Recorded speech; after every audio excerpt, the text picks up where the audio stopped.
Assalamualaikum warahmatullahi wabarakatuh. Saya Dela Tunia Afriani dan teman saya Fatkia Turiskilah. Kami perwakilan dari kelompok 2 akan menjelaskan teori ekonomi mikro yaitu tentang determinan permintaan. Pengertian permintaan itu sendiri adalah kebutuhan masyarakat atau individual terhadap suatu jenis barang. Adapun beberapa faktor-faktor terpenting yang menjadi penentu permintaan yaitu harga barang itu sendiri, harga barang lain, pendapatan, ekspektasi masa depan, selera masyarakat, dan jumlah penduduk.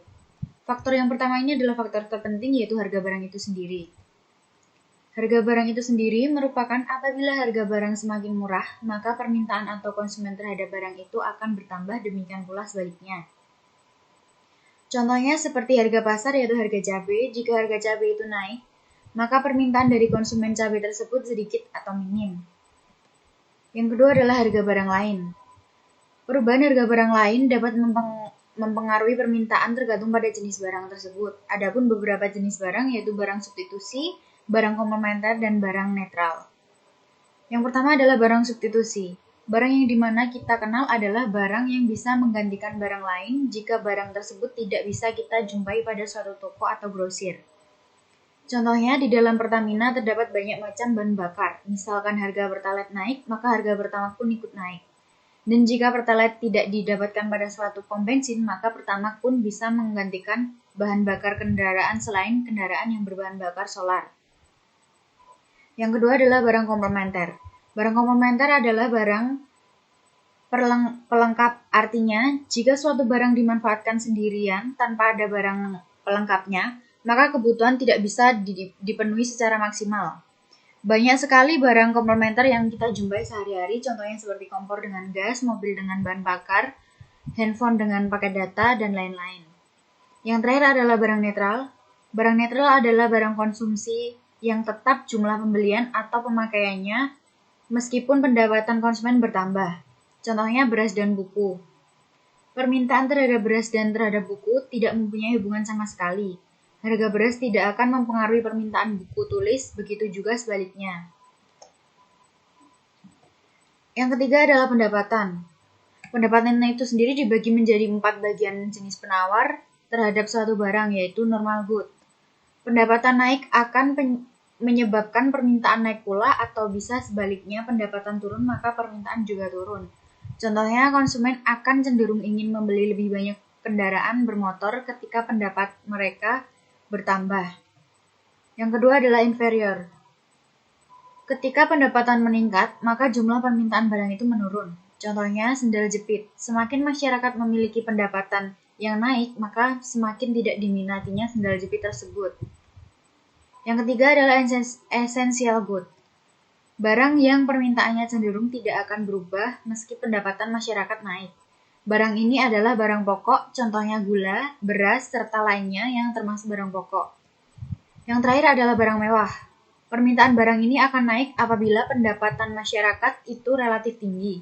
Contohnya, barang tersebut yaitu mobil sport dan barang mahal lainnya. Sekian dari saya, materi selanjutnya akan dijelaskan oleh Fatkia Turiskilah. Terima kasih.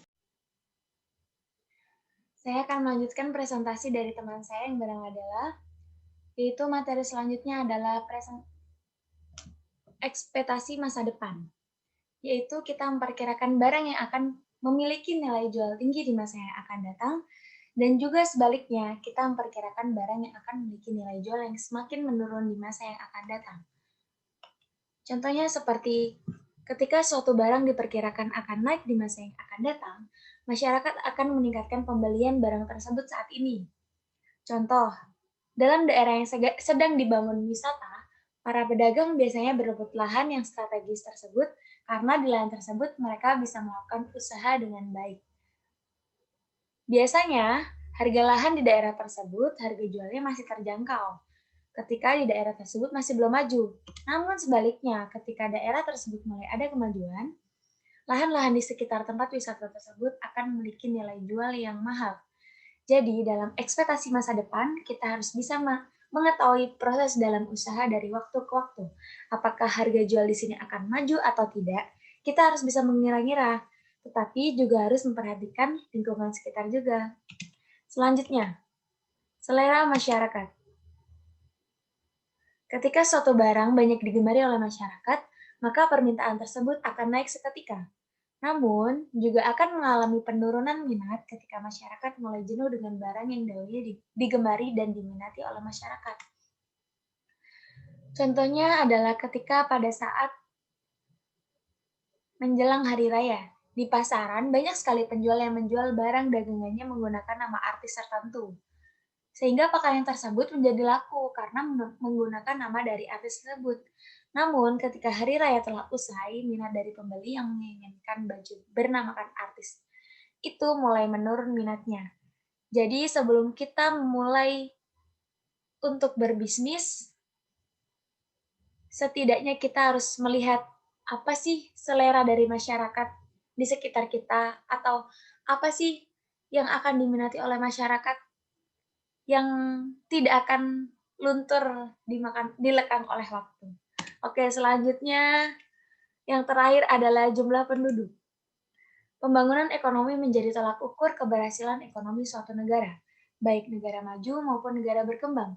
Pembangunan adalah suatu proses menuju ke arah yang lebih baik secara terus-menerus untuk dapat mencapai tujuan kesejahteraan, kemampuan berdaya saing, serta berkeadilan. Saat jumlah penduduk suatu daerah bertambah, permintaan terhadap suatu produk juga cenderung meningkat. Pertambahan permintaan biasa berasal dari semakin banyaknya kesempatan tenaga saat penduduk semakin banyak. Akan tetapi, negara kita saat ini sedang mengalami krisis yang diakibatkan oleh virus COVID-19 yang tak kunjung mereda. Ditambah lagi dengan keputusan para Dewan Perwakilan Rakyat Republik Indonesia yang baru saja mengesahkan RUU Cipta Kerja, maka akan semakin banyak dari warga kita yang akan mengalami penurunan ekonomi. Sekian dari saya. Maaf apabila ada kesalahan. Bisa boleh?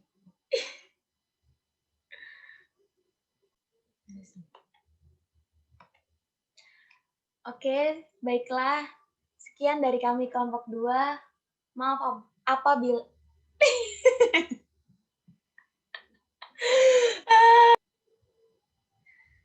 Sekian dari kami kelompok 2.